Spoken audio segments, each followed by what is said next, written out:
Today, we are talking about organizing your podcasting workflow, and I've got 5 strategies here on how to help you figure that out. Let's get started.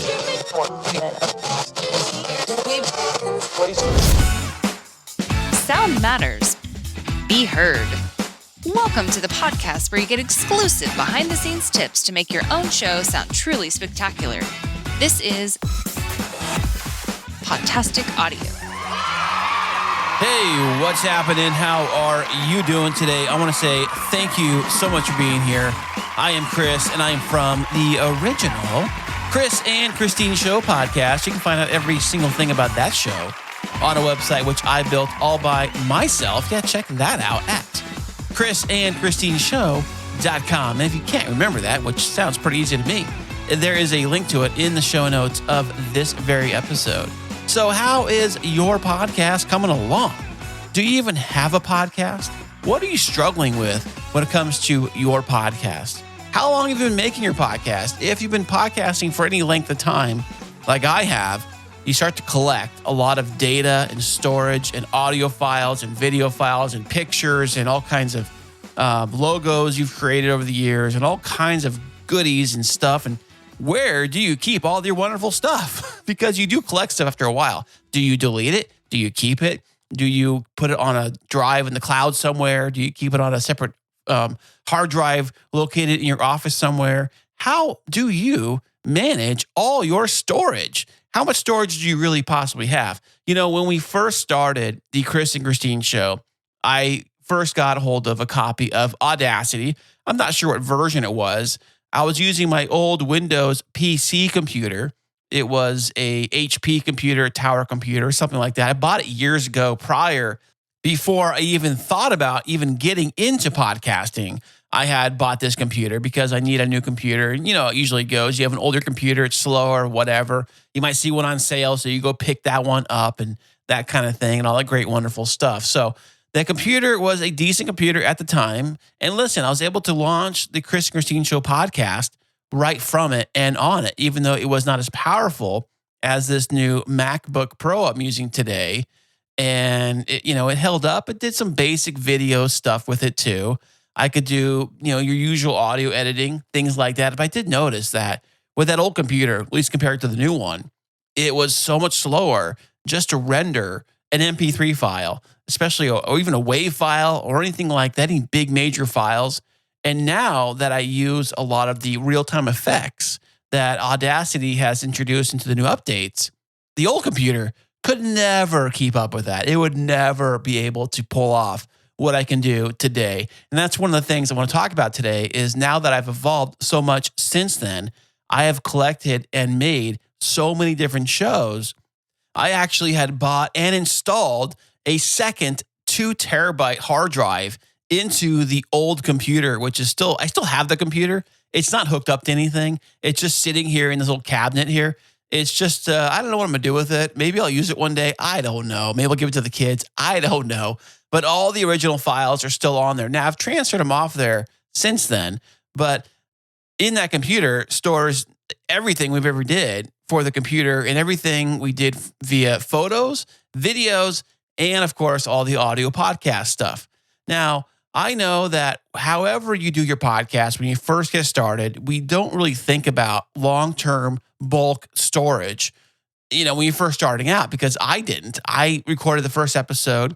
It saved it in its own unique Audacity folder file. It created a file, and it started sending anything I created in Audacity went into that file folder. In fact, I still have a copy of that file folder on my drive. Well, I'll get into that later. But in the early days of recording episodes, I just made like one folder where I had created a cool little intro, which I made myself with some music and some sound effects of applause. And I kind of changed my voice a little bit to kind of make it sound like not me, other than hiring an actual voice actor to do our intro for us. I kind of did my own, and I kind of tweaked the pitch and treble and the bass, kind of played around with all the settings within Audacity to make myself sound a little different than I do. And I did that for the intro, and I saved that file as an MP3 in Audacity folder, plus any new episodes we made all got dumped into this generic Audacity folder. And as we got more music and more intros and promos and different things we started collecting, and of course with guests too, I started making subfolders within that Audacity original folder. So the Audacity folder I had kind of became like the major folder for everything podcasting, was that one big giant folder. Now, however you podcast, now however you manage your files or however you think about doing it, I would suggest you should really, from early on, figure out a way to get organized and organize your files. And you should think about long-term storage and storage solutions. You might think right now, my little MP3 file, it's not very big, or my little WAV file, whatever, however you save your podcast. These files aren't very big if you're talking audio only. But I'm going to tell you how big they can get. I'm going to share with you all of the files that I have. I actually had to look all of them up and had to do the math on them, get the calculator out and figure out how much storage space all of my audio files I have currently for all the projects that I do audio-wise. Now, I'm not talking any video. This is just strictly audio only. This is how much storage space so far I am using as of today, as I record this right now, how much actual data storage space I'm using just for my audio files as I speak right now. But before I tell you that massive number, I'm going to tell you that I actually like to save every single thing I can when it comes to the podcasting stuff, because you just never know if you have to go back and fix something or re-edit something or share something or whatever. And I know storage for the most part is fairly cheap. Although on my MacBook, if you own a MacBook computer, you probably know this, they do not come with a lot of memory, a lot of storage built into these things. If you want to spend the money, you might get up to 1 terabyte of storage space. And I know with all these files, I'm going to tell you right now how much data I've been using so far. I need way bigger than that. So I actually have an external hard drive. I think it's a 12 terabyte external hard drive. Now I'm thinking maybe that's not big enough. And I haven't even got into major video recording stuff. Now I know if you do, if you produce a video show to go with your audio podcast, you're doing both. And if you're doing 4K, oh my goodness, I can only imagine how much storage that eats up. But like I said, storage, external hard drives usually aren't that much. It's when you get into the cloud drive storage, which can cost some money for renting space on a cloud storage option. But if you do that option with the cloud storage, there's a chance of you forgetting to update your credit card information. They lock you out, or perhaps maybe you don't make a payment because your credit card got expired and you didn't change the number on it, and therefore they remove your files. Or perhaps maybe you forget the password, you lock yourself out, so on and so forth. I know cloud storage is great, and you probably should have things stored on the cloud somewhere just in case there's a fire or something, or your computer gets, dumped in the bathtub. I don't know. However you operate your show, there's always a chance you can lose files. I get that. But what I do is I keep multiple drives, multiple places to store things. That way, just in case one of these things go down, I still have it. At least I should in theory. I mean, having everything go down, losing files everywhere, well, it does happen, but the chance of that is kind of slim. So with these MacBooks having very small hard drives, I only keep the things I need, the projects I'm working on at the moment, on the actual computer. And when they're done, I usually only keep an MP3 version file on the computer, and the rest of it gets thrown away. But I do keep everything on the external hard drives. Now, how much data am I physically using at this moment for all of my audio files? Not video, just audio only. I had to add them all up, and the grand total came to 1.3 terabytes of data storage I am currently using. Now, that's across the Chris and Christine Show, Podtastic Audio, the kids had a show, the Gem Boy Show. I have a radio station, K2 Radio. All the music files are on there, plus a client show. That's 5 different big projects. Oh, don't forget all of the audio demos I did. That's all anything audio related at all. Music we might use, music beds for shows or intros, different sound effects. I got a ton of sound effects. Anything that's audio related that I can use for a podcast or project that's audio related only, it's all saved. That's 1.3 terabytes of storage space I'm physically using as of right now. And I do plan on to adding more to that pile because I continue to make podcasts for everybody. So it just keeps growing and growing. So how do I keep organized? How do I figure it all out? Within the hard drive, I obviously have multiple folders and multiple places I store things. So however you record your show and however you save your show, wherever you save your final files at, you should always have access to your podcast stuff, whether it's on a drive in your computer or an external drive or even the cloud storage. However you decide to do it, you should always have some kind of access to your old past episodes. Now, I know some people will just go and delete everything. Once they upload it to the server, the media host, they'll delete everything. But what if the media host loses your files or crashes or something? Now you're putting a lot of faith into your media host that you're going to be able to get the files back. And it's just going to be an MP3 file. But maybe that's all you care about. Maybe all you care about is the finished MP3 file. And that's fine. Like I said, you can podcast, you can create your show however you want to do it. Here today, I have ways that you can organize your podcast workflow with 5 ways that you, and as an audio podcaster, not talking video, it's just audio only, but this can apply for video too, doesn't matter. Storage is storage, files are files, and you're going to eat a lot of them up, and you're going to try to figure out a way to manage all these files when you get to episode 100, 200, 500, and you're talking a video versions too, and maybe if you cut them up, made little like TikTok versions or Instagram Reel versions, you have to figure out a way to manage all that stuff. Now, how are you going to do that? Here is the 5 ways that can help you manage all that stuff. Okay, kicking it off with number 1. Well, that's an obvious one here. It's establish a folder structure. Now, if you've been listening to this episode up until this point, you probably know that I've been preaching all about getting organized with some kind of file management system. Create a clear and consistent folder structure of all your podcast files. This could mean main folders for each section with subfolders. Yeah, you can go beneath the original folder for individual episodes. Like say you have a season and this is episode 1 in that season, episode 2 in that season. Or perhaps maybe it was part 1 of this guest, part 2 of another guest. Within the episode folders, organize files by type, such as raw recordings, edited files, transcripts, show notes, and promotional materials. You see, for each individual episode, this is what I kind of started doing, is that has its own folder, which could have a guest. It could have the image of the guest. It could have the actual finished episode total. It could be in there. It could be the raw audio, unedited audio of the guest in there too. Anything you need for that one episode. Oh, and also, well, I like to use Audacity. And if you save the project in Audacity, it becomes an Audacity file, not an audio file, an actual Audacity project file. Now, that Audacity project file, I also put in that subfolder, so I know everything I need to create that episode or everything I used to create that episode is in that subfolder, so I always have it ready to go. Okay, moving on to number 2, naming conventions.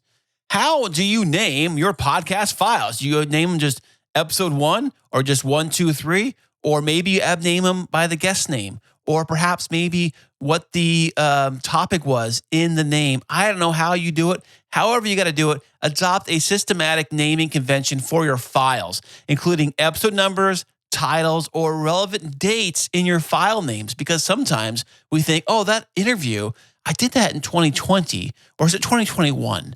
I don't remember. So maybe if you had the date attached to the file, it might be easier for you to find it. Consistent naming makes it easier to locate specific files and maintain a logical order in your storage. Because one thing with good storage, it's good naming and keeping things in some kind of order, which makes it so much easier to find it. Trust me, when you get to like 500 or 1,000 different files and you're trying to sort through them, having a name attached to it makes it so much easier in the search field. Okay, moving on to number 3. Now, number 3 is something I have personally never really used much because I just heard it doesn't do much as far as SEO, search engine optimization. Although people say it does, I do not know, but that is metadata embedding. We're talking ID3 tags here. Now, if you don't know, an ID3 tag, it actually is a metadata that's embedded into your audio files. including information such as the episode numbers, titles, descriptions, and cover art. You can even put cover art in here if you want to. This enhances the professionalism of your podcast and ensures that crucial information is attached to the audio files. Now, if you properly name the actual audio file, this shouldn't be an issue. You shouldn't have to worry about it too much. But I do know there are folks out there that live and die by ID3 tags. They got to put them in all their stuff and all that great, wonderful stuff, thinking that somehow when somebody accidentally stumbles across that audio file, they have no idea what's in the file. They can look at the metadata and it should tell them exactly what that file is, the notes, whatever it is you can put in there and possibly give you a better idea of what that episode is really about. Okay, so now we're moving on to number 4. Now, number 4 is something that I personally do use when I create my podcast episodes, and that is version control.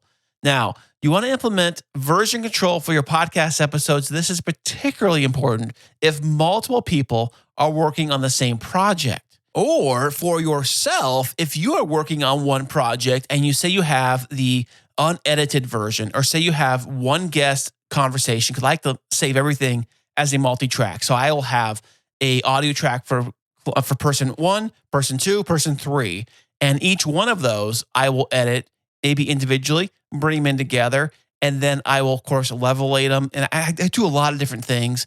So on each step that I do, I save a version of that step, and I'll say this is version 1, this is version 2, and this is the unedited, or this is the leveled version, or this is the raw version. Just add a little something to each version of it so you know which version you're working on. You see, using these tools or naming conventions to differentiate between drafts and final versions. And of course, you want to keep a record of the changes made during each editing step. So the final tip here on how you can organize your workflow through storage solutions for your podcast is you can use, of course, cloud-based collaboration. I've already mentioned this earlier. So you can leverage cloud storage solutions like Google Drive, Dropbox, I think OneDrive. There's a bunch of them out there. I actually Googled them today, and the big long list of them, they all kind of changed. I don't know. There's a bunch of them out there. If you have a Google account, which most of us do, you can use Google Drive. It's very cheap. It's free. I think you can buy extra storage with Google Drive if you really wanted to. And that way you can work seamlessly, say with Google Docs, even different project files. You can share them back and forth. These platforms enable real-time sharing and editing of files. Hey, teamwork makes the dream work, man. You know what I'm saying? So especially if your team members are working things remotely, like most of us have co-hosts or hosts that are not living with us in the same house. I mean, I do, but most people don't. So if you're sharing files across the internet to a different person who's also on your show, one person takes care of the heavy lifting with the editing, one person takes care of the marketing, maybe one person creates the actual artwork for the episode, and you can share things back and forth using a online cloud-based situation. Now, one little tip on this is that if you decide to do it this way here, with everybody's got their hand in the pie trying to figure things out in a cloud situation, you're going to need to set the parameters so everybody has permission to edit and make changes to the audio files, or whoever you want to work on that audio file. Say, for example, you got Joe and Jim, and Joe's really good at editing the audio, but Jim's really good at editing the video. And for some reason, you don't want one working on one or one working on the other because they screw things up, and you kind of know that. You're like, hey, I'm not having him work on that. So maybe you can lock that one person out and give authorization only to one of them. Hey, it's your show. Do it however you want. But just remember that if you decide to use a cloud-based storage feature where you can share things between collaborators, it definitely will help you guys out, because now everything's stored on the cloud and everybody in the group has access to the file. Hey, by incorporating these practices in your workflow, you can maintain and organize an efficient podcast production process. Consistent folder structures, clear naming conventions, metadata embedding, version control, and cloud-based collaboration contribute to the streamlined workflow, making it much easier to manage, share, and locate the podcast files, because at the end of the day, you want to be able to locate that file you remembered from like 2 years ago. You're like, oh, what was that guest name? What was that episode number? the more things you embed into the file, the much easier it is to find it. If you know where to look too, by the way, because sometimes we've got files scattered all over our computer. So try to get organized, try to keep them in a concise place.